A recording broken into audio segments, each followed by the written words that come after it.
Hani menggelengkan kepalanya dan perlahan pergi dari aula. Dia terbang ke udara dan pergi menuju kediamannya di Pagoda Batu. Dalam setengah bulan akan ada kuliah di kota surga dalam, sesuatu yang pasti tidak akan dilewatkan oleh Handi. Dan bahkan tanpa kuliah, dia memiliki hal-hal lain untuk diperhatikan yang membuatnya tetap berada di kota.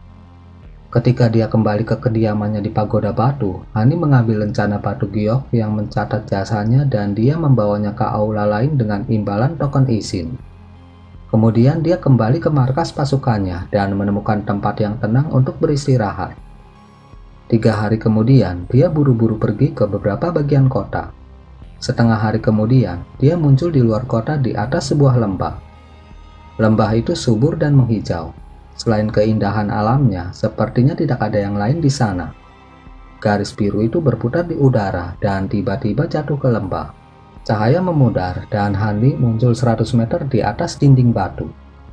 Dia melihat sekeliling dan tidak menemukan sesuatu yang aneh. Kemudian dengan lambaian lengan bajunya, dia melepaskan jimat emas yang menghilang ke dinding. Hani diam-diam menunggu. Beberapa saat kemudian, sesuatu tiba-tiba berubah. Lapisan cahaya abu-abu muncul dari permukaan dinding dan lorong setinggi 6 meter muncul di hadapannya. Lorong itu berbentuk persegi dan terbuat dari batu abu-abu yang bersinar dengan cahaya redup. Hani tersenyum dan menunduk. Setelah berjalan lebih dari 150 meter, dia menemukan pintu batu giok putih yang tertutup cahaya. Tanpa ragu-ragu, dia membentuk gerakan mantra dan menggumamkan mantra. Cahaya bergetar dan terbelah untuk membentuk lorong yang dilalui Hani dengan santai. Di belakang pintu ada aula selebar 100 meter. Selain 20 kursi batu dan meja batu di tengah, tidak ada yang lain. Selanjutnya sudah ada 9 kultivator yang duduk di kursi. Ada pria dan wanita, semuanya dalam pakaian yang berbeda, tetapi masing-masing dengan kultivasi ditransformasi dewa ke atas. Ketika para kultivator itu melihat Hani masuk, beberapa dari mereka tersenyum dan memanggilnya. Saudara Han juga datang. Kamu datang cukup awal. Saya mendengar saudara Han berhasil menangkap bayangan hijau hidup-hidup. Dia adalah kebanggaan kami para kultivator naik. Hani tersenyum dan memberi hormat kepada mereka. Dia kemudian pergi ke sudut aula dan mencari kursi batu. Para kultivator lain yang tidak memanggilnya tetap tenang atau mengabaikannya sama sekali. Handi juga tidak memperhatikan mereka dan menutup matanya. Tidak lama setelah Handi duduk, lebih banyak kultivator mulai memasuki aula dan dia mengucapkan salam kepada kenalannya. 4 jam kemudian, ada 16 kultivator di aula. Tidak ada kultivator lebih lanjut yang masuk setelah waktu yang lama, tetapi tidak ada yang melakukan diskusi pribadi. Semua diam-diam menunggu di kursi mereka. Beberapa saat kemudian, suara seorang pria terdengar dari aula besar. Tampaknya setiap orang yang berencana datang telah tiba, atau mereka sibuk dengan misi. Saudara Zhao, mari kita mulai. Iya, hampir semua orang telah tiba. Ayo lakukan apa yang kamu katakan, Saudara Wen. Suara itu terdengar cukup akrab. Saat hatinya bergerak, Hanli membuka matanya. 2 pria parubaya berjalan ke aula. Salah satunya berjubah putih dan tersenyum. Yang lain memiliki wajah pucat tanpa rambut dan tanpa ekspresi. Kultivator Wen lah yang mencatat jasa Hani tidak lama sebelumnya, dan Zhao Gui yang membawanya ke kota. Ketika 2 kultivator tempering spasial memasuki aula, mereka mulai bergerak. Jelas sebagian besar dari mereka mengenali mereka. Zhao Gui menyapu pandangannya melewati mereka dan dengan acuh tak acuh berkata, awalnya, seharusnya rekan Dao Swen yang akan bertanggung jawab atas pertemuan para kultivator yang baru naik. Karena masalah penting terjadi, kami akan mengambil alih. Saya harap tidak ada keberatan. Para kultivator merasakan hati mereka bergetar dan mereka tetap diam. Ketika pria parubaya berjubah putih melihat itu, dia memasang ekspresi yang menyenangkan. Awalnya hanya rekan Tao Zhao yang seharusnya bertanggung jawab. Tetapi urusan baru-baru ini menjadi agak aneh. Sehingga ada beberapa hal penting yang harus saya diskusikan dengan Anda semua. Itu sebabnya saya di sini. Seorang lelaki tua dengan hidung merah tiba-tiba bertanya, apakah masalah aneh yang disebutkan senior Wen ada hubungannya dengan kemungkinan serangan suku asing ke kota? Ketika yang lain mendengar pertanyaannya, mereka merasa hati mereka bergetar. dan mereka semua menatap dua kultivator tempering spasial menunggu jawaban. Zhao Wugui dengan dingin berkata, "Kita akan membicarakan masalah itu nanti, sesuai dengan praktik umum. Pertama-tama, kami akan menjadi tuan rumah pertemuan perdagangan, dan kemudian berbagi pengalaman kultivasi di akhir. Jika ada yang mengalami kesulitan dalam kultivasi, kami dapat menawarkan beberapa bimbingan, tapi itu akan datang dengan biaya yang cukup besar. Terakhir, jika Anda yakin ada informasi menarik, Anda dapat melaporkannya kepada kami. Jika itu berguna, kami akan menghadiahimu dengan obat-obatan roh seperti pil pembersih bumi." Ketika mereka mendengar Zhao Wugui, semua kultivator tidak mengajukan keberatan. Zhao Wugui dan kultivator Wen saling melirik dan segera berjalan ke meja batu besar di tengah aula. Para kultivator terdekat segera berdiri dan dengan hormat membuka beberapa kursi untuk mereka. Keduanya mengangguk dan mereka segera mengambil dua kursi. Setelah dua kultivator tempering spasial duduk, mereka memulai pertemuan perdagangan tanpa hambatan. Hani menggunakan giok mendalam ribuan tahun untuk menukar beberapa jimat langka. Sampai saat ini, pencapaiannya dalam jimat berada pada titik penting. Meskipun jimat ini tidak memiliki rune perak, mereka masih sangat berbeda. Dia mungkin mengalami beberapa wawasan dari mereka di bawah studi yang cermat. Setelah semua perdagangan selesai, semua orang mulai berbicara sedikit tentang wawasan kultivasi mereka, atau pengalaman unik mereka dengan teknik rahasia. Meskipun hampir semua orang berbicara dalam istilah yang sederhana atau tidak jelas dan beberapa berbicara secara rinci, tapi setiap poin penting sengaja dihilangkan.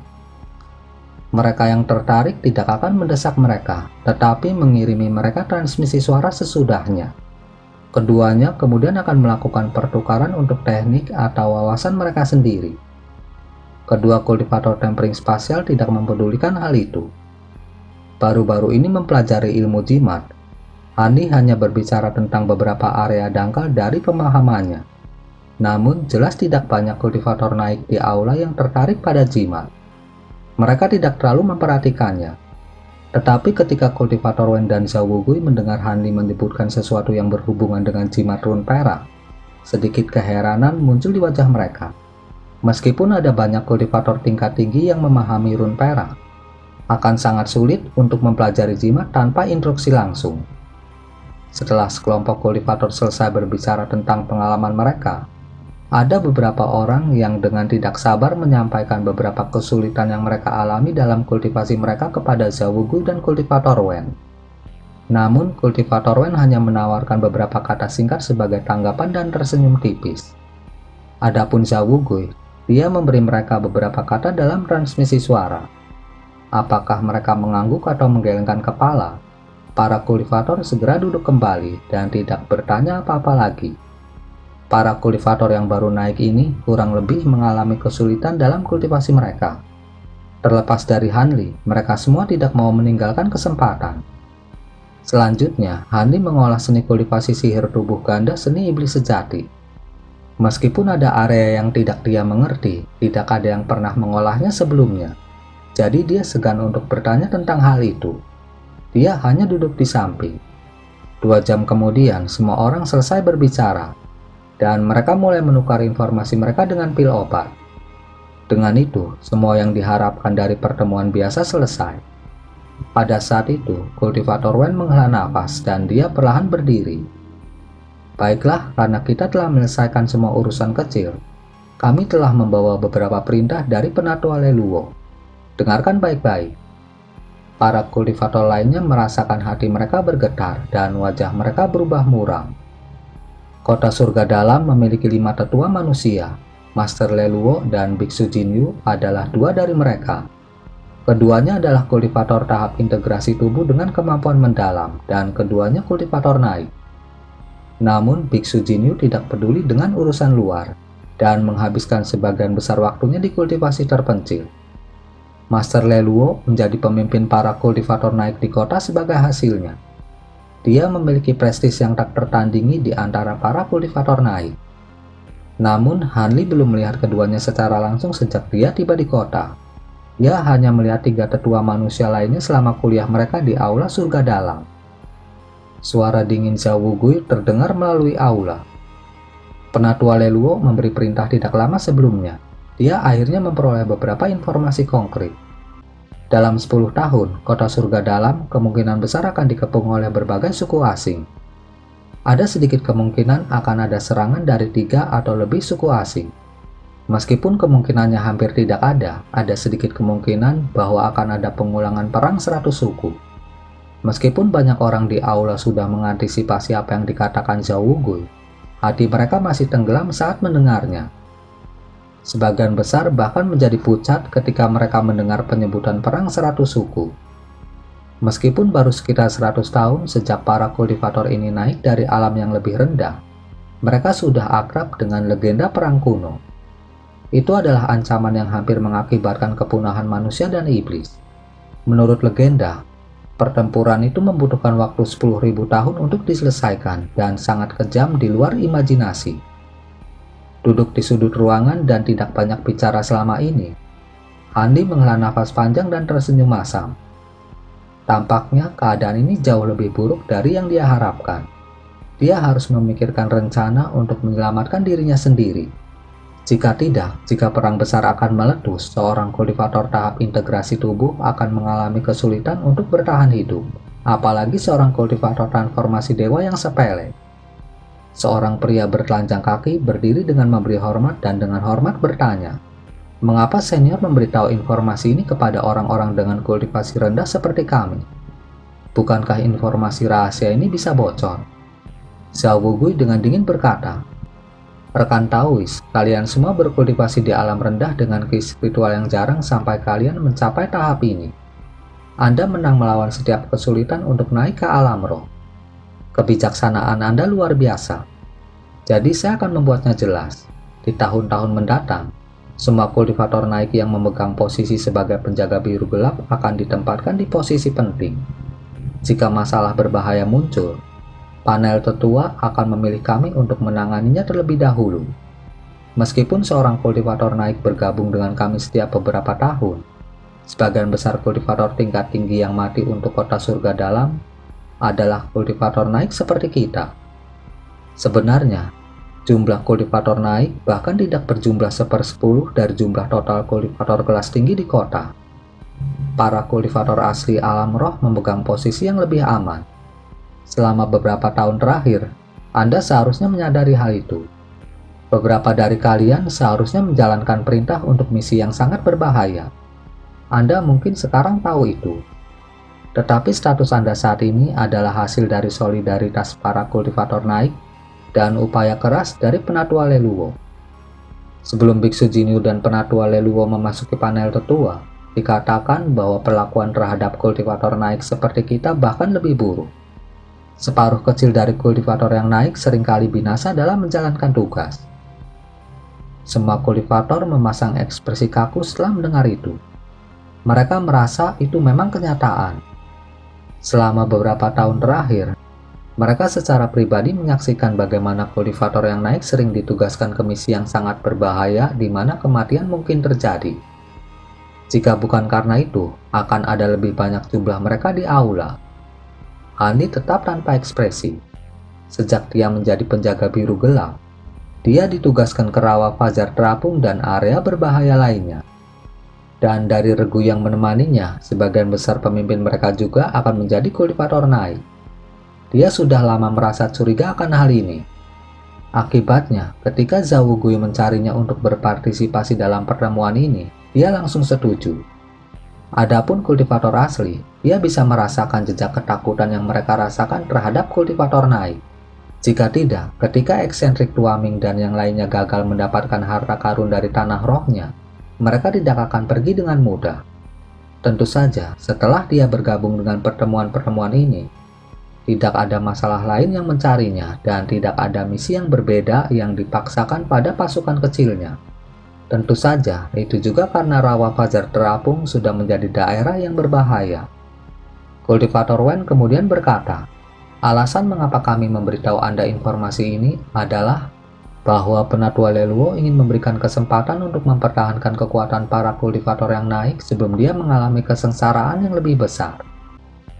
Seorang wanita dengan jubah istana biru dan jilbab merasakan percikan kegembiraan dan berkata, "Senior, apakah berarti bahwa Penatua Leluo memiliki metode bagi kita untuk meninggalkan kota surga dalam dan menghindari perang?" Cahaya dingin berkilauan dari mata Zhao Wugui dan dia dengan sungguh-sungguh berkata, "Serangan terhadap kota terkait dengan kelangsungan hidup umat manusia secara keseluruhan. Kita mungkin memiliki beberapa konflik dengan kultivator lain, tetapi kita tidak bisa lalai dalam tugas kita melawan suku asing. Jika seseorang berani melarikan diri dari kota dan mengabaikan tugas mereka melawan suku asing, pasukan penegak hukum tidak akan datang untuk menemukan Anda. Kami secara pribadi akan mengeksekusi Anda." Semua kultivator di aula dikejutkan dengan itu. Wanita berjubah istana itu masih berani. Setelah ragu-ragu, dia bertanya, "Lalu apa maksud senior?" Kultivator Wen terkekeh. "Rekan Taois, jangan salah paham. Penatua Leluo pasti tidak akan menghindari tugasnya. Tapi dia juga tidak ingin kita semua, para kultivator yang naik mati juga. Karena itu, setelah beberapa pertimbangan, kami akhirnya menemukan cara untuk mempertahankan jumlah kita.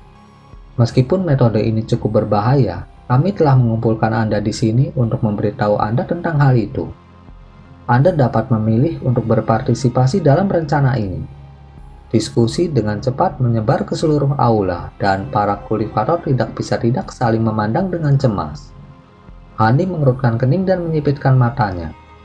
Salah satu dari mereka perlahan bertanya, "Sebelum kita membuat pilihan, bisakah senior menjelaskan rencananya?" Zhao Wugui dengan dingin tersenyum. "Ini cukup sederhana. Baru-baru ini, Penatua Leluo mengeluarkan penugasan jangka panjang dengan jasa yang besar. Misi ini sangat berbahaya, sehingga kultivator asli kemungkinan tidak akan menerimanya. Tetapi jika Anda menyelesaikan tugas-tugas ini, Anda akan memperoleh manfaat besar dan dapat dibenarkan menghindari perang.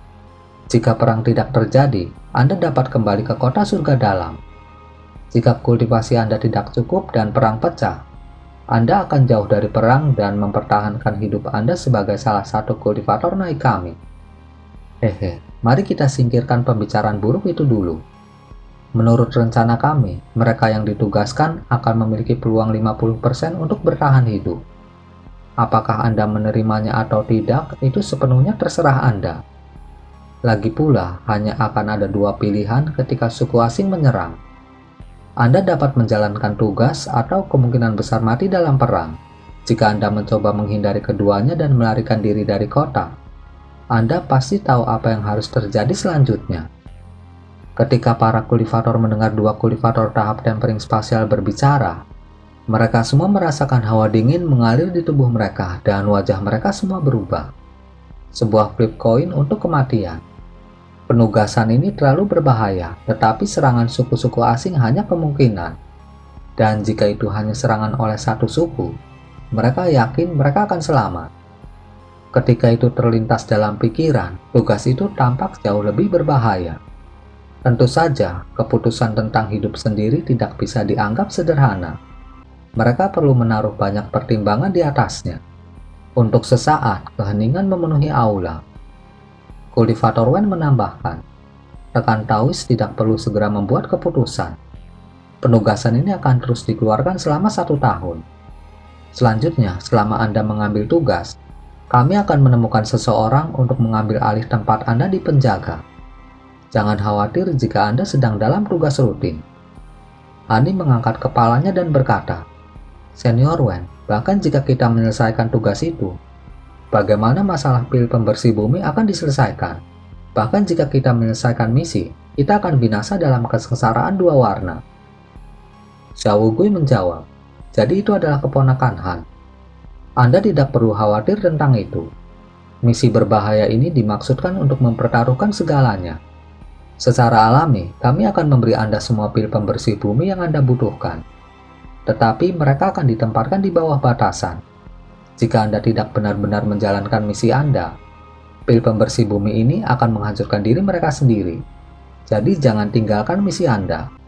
Anda harus memahami konsekuensinya." Jadi seperti itu. Terima kasih atas penjelasannya, senior. Hani mengangguk dan dengan tenang duduk. Ketika beberapa orang di ruangan itu mendengar itu, wajah mereka tetap tidak berubah. Tetapi mereka tersenyum kecut dalam pikiran mereka. Harapan terakhir mereka pupus. Kami sudah menyebutkan ini semua kepada Anda. Gelombang pertama misi akan dikeluarkan dalam waktu setengah bulan. Jika Anda memang berencana untuk mengambil tugas itu, akan lebih baik jika Anda mempersiapkannya. Meskipun Penatua Leluo memilih tugas itu untuk Anda semua secara khusus, jika ada kultivator lain yang mengambilnya, tidak ada yang bisa dilakukan untuk itu. Rapat sekarang sudah berakhir. Semuanya kembalilah dan pikirkan baik-baik tentang pilihanmu. Dengan mengatakan itu, kultivator Wen mengakhiri pertemuan dengan senyuman. Dia dan Zhao Gui kemudian keluar dari aula. Para kultivator lainnya tetap diam sejenak sebelum keluar juga. Sebagian besar dari mereka mengerutkan kening, seolah-olah pikiran berat membebani pikiran mereka. Hani tidak terburu-buru untuk pergi. Sebaliknya, dia tetap di kursinya saat pikirannya mengembara. Beberapa saat kemudian, hanya ada sedikit orang di aula. Oh, apakah saudara Han tergoda untuk mengambil tugas itu? Satu orang berjalan dan bertanya pada Hani dengan wajah ramah. Ekspresi Hani bergerak dan dia menatap orang yang mendekatinya. Dia berseri-seri dan menjawab, "Jadi itu perisuan. Saya agak tergoda. Para senior mengatur pilihan ini. Jadi itu adalah metode pelestarian diri. Itu hanya sedikit terlalu berbahaya." Wanita berjubah istana biru yang mendekati Hani adalah seorang kultivator transformasi dewa menengah. Hani telah melihatnya beberapa kali selama pertemuan dan telah berbicara dengannya sebelumnya. Mereka bisa dianggap sebagai kenalan. Kultivator Suan tersenyum manis dan berkata, "Saya mendengar pada misi patroli tidak lama sebelumnya, saudara Han menangkap bayangan hijau sendirian. Tampaknya kemampuan saudara Han berada di luar kultivator transformasi dewa akhir. Jika rekan Daois mengambil misi ini, Anda pasti lebih baik daripada kebanyakan rekan Taois. Bagaimana kalau kita bergandengan tangan dan menjalankan misi bersama?" Meskipun sal biru menutupi wajahnya, dari kulitnya yang terbuka dan matanya yang mempesona, dia jelas seorang wanita dengan kecantikan luar biasa. Hani merasa terkejut dengan lamarannya. Setelah menatap wajahnya, dia perlahan menggelengkan kepalanya. "Kau terlalu memujiku. Belum lama sejak saya memasuki tahap pertengahan. Aku tidak bisa dibandingkan denganmu. Adapun untuk mengambil tugas, saya masih belum membuat keputusan. Ini masih terlalu cepat." Kata-kata Hani sopan, tetapi mereka membawa penolakan yang bijaksana. Kultivator Suan mengkhianati beberapa kecewaan dari matanya, tetapi dia tidak terus mengejar topik itu. Setelah mengobrol sebentar dengannya, dia pergi. Begitu Hani melihatnya pergi, dia menarik pandangannya dan tenggelam dalam pikirannya. Meskipun kultivasi wanita itu tidak lemah dan dia mengolah teknik 3000 giok yang dikatakan hebat, dia selalu bertindak sendiri. Dia tidak ingin orang luar tahu tentang harta yang dia bawa. Bahkan jika dia mengambil misi, dia tidak punya niat untuk bekerja sama dengan siapapun. Selain itu, ada masalah penting yang membuatnya tetap berada di dekat kota. Bahkan jika perang dimulai besok, dia tidak akan bisa segera pergi. Ribuan kumbang pemakan emas yang dia bina dengan rumput rok pelangi akhirnya memenuhi persyaratan mereka untuk matang setahun sebelumnya. Dengan teknik pematangan yang dia peroleh dari wanita suci langit tak berujung, mereka akhirnya selesai. Dalam beberapa bulan hingga 1 tahun, serangga akan menyelesaikan transformasi mereka dan akan menjadi dewasa sepenuhnya. Bagaimana dia bisa pergi selama momen penting dari perubahan mereka? Itu bisa mengakibatkan kegagalan kemajuan mereka. Saat Hani merasa cemas, dia akhirnya menarik nafas dan pergi. Dia terbang dalam garis biru dan kembali ke kota. Selusin hari kemudian, Aula Surga Dalam akan mengadakan ceramah, sesuatu yang tidak ingin dia lewatkan. Karena itu, setelah dia kembali ke pagoda batu yang menampung pasukannya, dia segera menyegel dirinya di dalam ruang pengasingan dan duduk bersila di atas tikar. Hani membalik tangannya untuk menghasilkan botol kuning dan mengeluarkan pil biru seukuran ibu jari sebelum menelannya. Lapisan cahaya biru samar kemudian menyala dari tubuhnya. Kilatan melintas di mata Hani dan dia mengulurkan tangannya. Dia merentangkan jari-jarinya dan perlahan menutup matanya. Sebuah pop ringan terdengar. Cahaya spiritual melintas dari atas kepala Hanli, dan jiwa baru lahir berukuran 2 inci muncul dari kepalanya. Jiwa baru lahir berdiri di atas kuali kecil. Lusinan pedang emas mini berterbangan di sekelilingnya. Itu memiliki penampilan yang mengesankan. Jiwa baru lahir menundukkan kepalanya untuk melihat tubuh di bawahnya dan menutup kedua tangannya. Itu berkedip, dan matanya secara terpisah berubah menjadi hitam dan putih sebelum mengenakan senyum polos. Itu membuka mulutnya dan meludahkan bola api perak yang mengenai bagian atas telapak tangannya. Dengan ledakan ringan, api perak menyelimuti telapak tangan. Adegan aneh mengikuti. Cahaya hitam melintas dari telapak tangan yang tampaknya biasa, dan 5 jari melepaskan 5 cincin tulang. Setiap cincin tulang memiliki tengkorak dengan detail yang jelas terukir di atasnya. Tengkorak ini memutar penampilan mereka di dalam api perak, seolah-olah mereka hidup. Mereka memiliki ekspresi yang berbeda, mulai dari bahagia, sakit, hingga tidak ada sama sekali. Terlepas dari penampilannya, bentuk cincin itu terus berfluktuasi di dalam api perak. Yang lebih keterlaluan adalah telapak tangannya berubah di samping cincin. Selanjutnya, dagingnya menjadi lebih kristal dan putih, seolah-olah lebih banyak batu giok daripada daging. Jiwa baru lahir memiringkan kepalanya dan membuka mulutnya untuk melepaskan bola api, mengenai telapak tangan tubuh lainnya. Cahaya perak menyala terang, dan nyala api menyihir sepenuhnya membungkus tangan. Yang paling luar biasa adalah telapak tangan berubah di bawah pengaruh api perak. Itu berubah menjadi gelap gulita dan mulai hangus karena panas. Sebuah desain gunung kecil muncul dari telapak tangannya dan punggung tangannya secara bersamaan. Abu-abu sedikit samar berdenyut dari mereka. Saat adegan aneh ini terjadi dari kedua telapak tangan itu, api perak dan jiwa yang baru lahir kabur, menghilang kembali ke ubun-ubun kepala Hanli. Sementara itu, cahaya biru menyala dari tubuh Hanli dan berubah menjadi sedikit keemasan. Sebuah hantu emas muncul dari belakangnya. Meskipun siluetnya tidak jelas, tampaknya memiliki 3 kepala dan 6 lengan. Pergelangan tangan dan pipi telanjang Hanli memiliki kotak karakter jimat emas murni yang perlahan-lahan menjelajahi dagingnya. Dari kejauhan, mereka tampak seperti sisik emas. Dengan cahaya keemasan memancar dari tubuh Hanli, dia tampak hampir seperti dewa. Selusin hari kemudian, Hanli muncul dari pengasingan dengan ekspresi tenang. Setelah menghadiri kuliah di aula surga dalam selama 3 hari penuh, Hanli berjalan keluar dari kota dan kembali ke kediaman guanya. Lain itu, sebulan setelah Hanli kembali ke kediaman guanya, panel tetua kota surga dalam tiba-tiba merilis serangkaian misi yang sangat berbahaya dan bermanfaat. Misi-misi ini terkait dengan berbagai klan asing, tetapi kebanyakan dari mereka membutuhkan kultivasi tingkat transformasi dewa. Itu menimbulkan keributan di kota, tetapi karena misi ini sangat berbahaya, sangat sedikit yang menerimanya. Selama waktu itu, beberapa tamu tak diundang tiba di tanah rohani dan mengunjunginya. Di dalam gua kediamannya, orang-orang ini mengobrol dengannya selama setengah hari sebelum diam-diam pergi. Hal itu menyebabkan Hanli dengan ekspresi bimbang. Setelah menghabiskan beberapa hari dalam pemikiran mendalam di kamar pengasingannya, dia akhirnya mengambil keputusan. 4 bulan kemudian, sebagian besar kumbang pemakan emasnya telah mencapai kematangan penuh, menghasilkan 7.000 serangga roh yang tangguh. Hanli segera mengumpulkan mereka dan menuju ke area rahasia di kota surga dalam di mana misi rahasia ditugaskan dan diam-diam menghilang.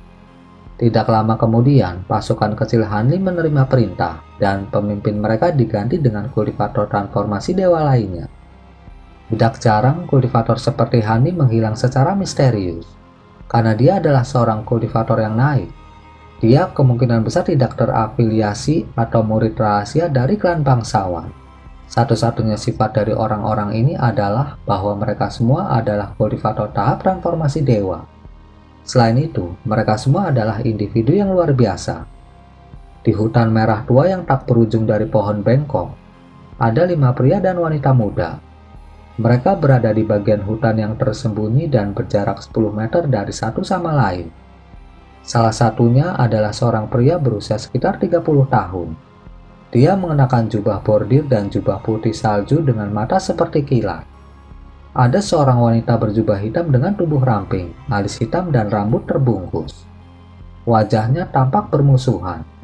Pemuda lainnya muncul di usia akhir 20-an dengan tanda lahir merah darah di mulutnya dan penampilan yang tampan. Wajahnya menunjukkan senyum tipis. Wanita kedua mengenakan jubah putih dan tampaknya berusia 18 tahun. Wajahnya yang mungil membuatnya tampak polos. Yang terakhir dari mereka adalah seorang pemuda berjubah biru berusia awal 20-an dengan wajah tanpa ekspresi. Dia adalah Hanli yang baru saja meninggalkan kota surga dalam. Kelimanya tampak muda, tetapi kultivasi mereka berada pada tahap transformasi dewa ke atas. Terlepas dari Hanli dan wanita berjubah putih yang memiliki kultivasi tingkat menengah, 3 lainnya memiliki kultivasi tahap transformasi dewa akhir. Namun wanita berjubah hitam itu adalah wanita bermarga Xiao dari klan Ponik Hitam, yang pertama kali ditemui Hanli di gelombang binatang ketika kekuatan sihirnya hilang. Wanita itu dengan dingin memelototi Hanli. Meskipun dia tidak mengatakan apa-apa, matanya dipenuhi dengan kebingungan.